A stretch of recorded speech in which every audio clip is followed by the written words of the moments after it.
बाबाचा म्हणता हे विचारा आजचा दिवस काय आजवीन अमावास्या म्हणजे दिवस काय सणाचा दिवस फेस्टिवल डे फेस्टिवल डे कसा साजरा करायचा ते सांगत होतं थोडा रांगोळी घाला आंघोळी पाणी करा वेणी फणी करा चांगलं चांगले केस विचारायचे चांगल्या प्रकारचं फूल घालायचं तो काय माडा गंध विले पण आहे का थापातला प्यायला चांगला आहे ना डोळे साफ डोळे आपलं आरोग्य आरोग्य नीट ठेवायचं आहे का आज आंघोळ न करा रात चालले का आंघोळचा दिवस आहे मग आजच्या दिवशी प्रत्येक उपासिकाने प्रत्येक बौद्ध माणसाने आपल्या पोटाजवळ रोषणाई केली फुलाहार लावला बाबासाहेबांच्या आंबेडकरांच्या मोठा मोठा 50 रुपयाचा हार आणला बाबासाहेब राग होतील का आज नुकसान होईल का आज तुम्हाला भूक लागेल का अरे नको ते करायला विचार नाही म्हणजे पण त्याच्यानंतर उपवासच दिवसात नव्हता ना पहिलं महत्व कोणतं आहे उपवासच दिवस त्याला शास्त्रीय कारण आहे ना अमावस्या दिवशी काय असतं अमावस्या दिवशी काय असतं चंद्र सूर्य आणि पृथ्वी हे एका रेषेचं तेव्हा सूर्यप्रकाश पृथ्वीवर येत नाही म्हणून ते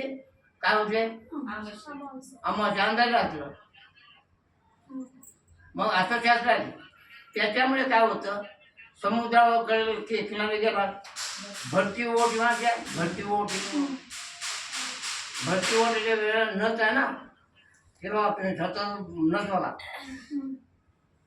मोठी अशी की नागरिकला शिरा ना असे नीर दिसे आणि जेव्हा ओठी असते भट्टी म्हणजे शेत दिसणार आणि ओठ म्हणजे हे शेत दिसणार हे निसर्ग नियम आहे चुंबकत्व काय हे निसर्ग नियम आहे ते नियम बुद्धाने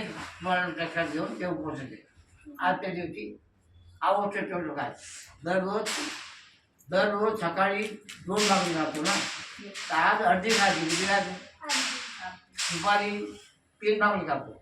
तर आजच्या दिवशी 3 न खाता 1च खायची आणि संध्याकाळी काय नाही खायचं कारण ह्याला काय करतात ते आरोग्यावर आहे पोषण केलेला पोषक आहे असे आणि त्या शास्त्रीय कारण म्हणजे ओहोटी भरती रक्ताभिसरण जे असतं ना तिथे त्याला म्हणतो बीपी ब्लड प्रेशर होण्याची शक्यता असते म्हणून ते आज खाणं कमी खायचं ते शास्त्रीय कारण मग हे तुम्हाला चांगलं आहे का नाही मग म्हणून त्या दिवसाला महत्व काय हे विचारण्याऐवजी पण ते धर्मांचा अभ्यास आहे बुद्धाने त्या दिवसाचं महत्व सांगितलं प्रत्येक दिवसाचं महत्व म्हणजे पौर्णिमा अष्टमी अमावास्या आता 3रा दिवस दर महिन्याला 3रा आणि पुन्हा असं याला शास्त्रीय कारण आहे गुरुत्वाकर्षण त्याच्या शरीरावर परिणाम होतो आज झोप चांगली लागण्यासाठी मी झोपतो सकाळी उठतो उठण्याच्या वेळेला फ्रेश उठतो माझा अनुसार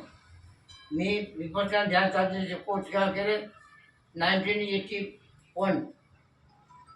किती झाली कुठे धम्मगिरी विपश्यना विद्यापीठ धम्मगिरी नाशिक व एका गुरुजींचे आशीर्वाद मग मला तुम्हाला अनुभवाने सांगायचं विपश्यना ध्यान साधना म्हणजे जीवनाचा मार्ग आहे सगळी तपासणी आहे सगळी तपासणी अशा प्रकारे विपश्यना ध्यान साधनेचा अर्थ आहे मात्र बुद्धाने जे नियम केले आहेत ते नियम आरोग्याला लाभ द्यायचा कशावर आरोग्य म्हणजे आपलं आरोग्य नीट टाकण्यासाठी नियम आहे आपलं मनाचं आरोग्य आहे ना मनाला रोग लागतात मनाचे रोग कोणते मनाचे रोग कोणते शंका डाऊट शंका आहे ना सारखी शंका आता खाऊ का नंतर खाऊ सकाळी जेवायचं का दुपारी काय दुपारी सकाळ भूक लागली खा की नाही तुम्ही कोणत्या माझ्यापेक्षा मोठ्या मंत्र्याला विचारले ते मंत्री आज सांग त्याला माझं नाव सांगा आणि मग म्हणते ते म्हणतात भूक लागत जाऊ का म्हणते बरोबर का असं विचारले बघ अहो ते ड्रायव्हरच बाबा बुद्धाने केलेले नियम आपल्या आरोग्याला पोचवला बुद्धाने केलेले नियम आपल्या मनावर संस्कार करतात मन शक्तिशाली करून काय बरोबर strong mind clear mind fresh mind हे सगळे शरीरशास्त्र फिजिक्स काय म्हणतो आपण फिजिक्स आरोग्यशास्त्र काय म्हणतो इंग्लिशमध्ये फिजिक्स नाही बरोबर सायन्सला काय म्हणतो शास्त्र हे सगळं शास्त्र बुद्धाच्या जन्मामध्ये बुद्धा शिकवणमध्ये काय बुद्धा शिकवणमध्ये एकही गोष्ट शास्त्रीय शास्त्रावर धरूनच आणि म्हणून शास्त्रीय जीवनाचे नियम बुद्धाने नियम केले आहेत ते आपण पाळायचे अवघड काय नाही बाबासाहेबांनी तुम्हाला आपल्याला किती कष्ट करून यातना सहन करून शोधून